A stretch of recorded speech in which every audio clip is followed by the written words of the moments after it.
खंडहर बन चुकी गौशाला गौमाता अब भी इंतजार में। भामाशाहों के अधूरे सहयोग और सरकारी उपेक्षा ने तोड़ी उम्मीदें। डूंगरपुर जिले के सागवाड़ा उपखंड क्षेत्र के सरोदा और कराड़ा ग्राम पंचायतों की सीमा पर स्थित नंदी गौशाला आज अपनी दुर्दशा पर आंसू बहा रही है। लगभग 10 वर्ष पूर्व रघुनाथ जी महाराज छींच की प्रेरणा से भामाशाहों के सहयोग से शुरू हुए इस गौशाला निर्माण कार्य में उस समय करीब 7 से 8 लाख रुपए एकत्रित किए गए थे, किंतु उद्घाटन से पहले ही यह संरचना खंडहर में तब्दील हो चुकी है।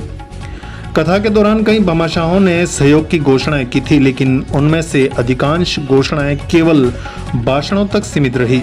परिणाम स्वरूप निर्माण अधूरा रह गया और आज उस जगह पर केवल झाड़ियां, जर्जर दीवारें और वीरानगी बाकी है।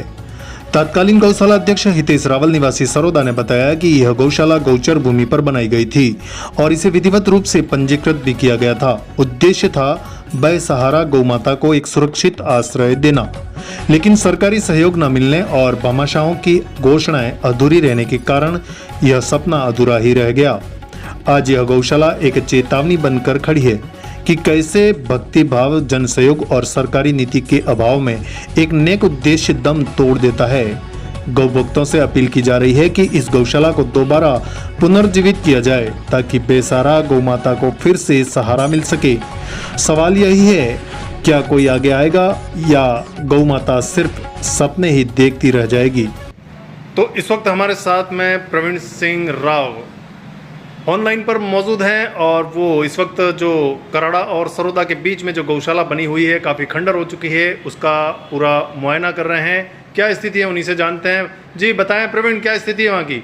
सर ये यहाँ पर गौशाला जो बनी है, जो हमने सरपंच साहब से जानने की कोशिश की तो कम से कम 10 वर्ष हो चुके हैं और यहाँ पर भामाशाहों ने बड़े गौमाता को नाम पर उन्होंने 11,000 दिए, किसी ने 21 दिए और ये गौशाला बनकर के भव्य रूप में तैयार है। लेकिन यहाँ का अगर आलम देखे सर तो बहुत ही डरावना है। गौशाला अगर अंदर घुसे तो घुसे कैसे, कोई रास्ता यहाँ पर हमने नजर नहीं आ रहा है। हम आपको विजुअल्स में दिखाने की कोशिश करेंगे जहाँ पर वहाँ अंदर जाने का कोई रास्ता नहीं है। अगर अंदर जाके हमने कटी फूटी झाड़ियों के अंदर जाके देखने की कोशिश की, जहाँ पर कहीं हड्डियाँ पड़ी हैं, कहीं पर कांच के शीशे पड़े हुए हैं, कहाँ पर कहीं कचरा पड़ा हुआ है, तो वहाँ का जो आलम देखें तो बिल्कुल ऐसी स्थिति। और ज़मीन देखें तो सर ऐसी बहुत ही बेहतरीन ज़मीन है, पहाड़ी पर अच्छी बेहतरीन, वहाँ पर पूरा स्थान देखें तो ऐसी ज़मीन मिलना मुश्किल है। लेकिन 10 वर्ष पहले ऐसी ज़मीन मिल चुकी है, ऐसा भवन बन चुका है। लेकिन सरकार गौ माता के नाम पर बहुत बड़ा अनुदान देती है, उसके बावजूद अगर आकर यहाँ का हाल आप आपकी तस्वीरों में देख रहे हो कि कितना यहाँ पर खराब आलम बना हुआ है। प्रवीण, मैं यहाँ पे जानना चाहूंगा कि जैसा आप बता रहे हैं सरकार अनुदान देती है, तो उस गौशाला में कोई अनुदान मिला है क्या? आपको कोई ज्ञात हुआ हो तो? वो सर हमने सरपंच साहब से जानने की कोशिश की, लेकिन वो बता रहे हैं वो समिति के सदस्य जरूर है, लेकिन उसके बारे में उनको कोई जानकारी नहीं बता पा रहे हैं। वो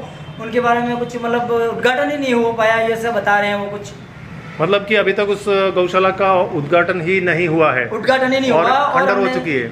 और सर हमने यहाँ पर ग्रामीणों से जानने की कोशिश की तो वो बता रहे हैं कि शाम को रात को कम से कम 70-80 गाय बीच सड़क के बीच में बैठी रहती है और वो गौ माता पुकारती रहती है कि मालिक उधर है, गौशाला किधर है। उस प्रकार का नज़ारा यहाँ पर बना हुआ है कराड़ा गाँव के अंदर। सर तो जैसा कि आप बता रहे हैं कि सरपंच साहब को ये चीज़ जानकारी नहीं है, तो ये कौन सी ग्राम पंचायत में आती है, इसका कोई आपने पता किया है क्या? सर हमने जानने की कोशिश की, वो बता रहे हैं कि ये जो सीमा जो है वो सरोदा ग्राम पंचायत के अंदर पड़ती है, और लेकिन ये बिल्कुल कराड़ा बॉर्डर के पास में है ये, और यहाँ पर समिति के दोनों गाँवों के सदस्य हैं, ऐसा बताया जाता है। आपको क्या लगता है कि गौशाला आगे जाकर चालू होगी, अपनी मूल स्थिति लेगी, या इसी तरह से खंडर में तब्दील रहेगी? भामाशाहों ने जैसा दान दिया है तो उनके दान पर क्या असर आएगा उसका? दान पे सर देखिए बात बताऊं कि कराड़ा के जो दानवीर हैं उनके बारे में अगर बताया जाए तो वहाँ पर एक छोटा नागपुर कहा जाता है कराड़ा, और कराड़ा के भामाशाह 11,000 नहीं 1-1 लाख देने के लिए तैयार होते हैं गौ माता के लिए। ऐसे दानवीर है, सिर्फ पहल की जरूरत है। और हमारे ये सागवाड़ा लाइव की जो न्यूज़ की जो मुहिम रहेगी, उससे लगता है कि सर ये कुछ इसका उद्धार बहुत ही जल्द होने वाला है। चलिए, आपका बहुत बहुत धन्यवाद। तो इस खबर को देखने के बाद में प्रशासन शासन इस पर क्या एक्शन लेता है, आगे की अपडेट आपसे और जानने की कोशिश करेंगे। तब तक के लिए बहुत बहुत धन्यवाद। सागवाड़ा लाइव न्यूज़, जी हाँ, लेटेस्ट खबर पाने के लिए चैनल को सब्सक्राइब कीजिए, वीडियो को लाइक कीजिए और शेयर कीजिए। धन्यवाद।